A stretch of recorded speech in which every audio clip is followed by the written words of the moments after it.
புரிஞ்சது அந்த அகோரி ரூபத்தில் வந்தது சாக்ஷாத் அந்த பரமசிவனே தான்னு.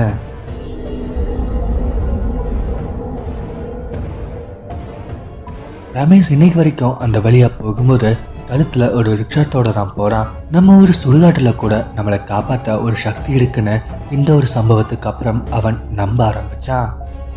இந்த கதை உங்களுக்கு எப்படி இருந்துச்சு? சிவனோட இந்த ருத்ரரூபம் மாதிரி உங்களுக்கு ஏதாவது அனுபவம் இருக்கா? கமெண்ட்ல சொல்லுங்க. மறக்காம சேனலை ஷேர் பண்ணுங்க. Stay alert. இது த்ரில்லர் தமிழா. அண்ட் மறக்காம உங்க பின்னாடி யார் இருக்காங்கன்னு கொஞ்சம் பார்த்துக்கோங்க.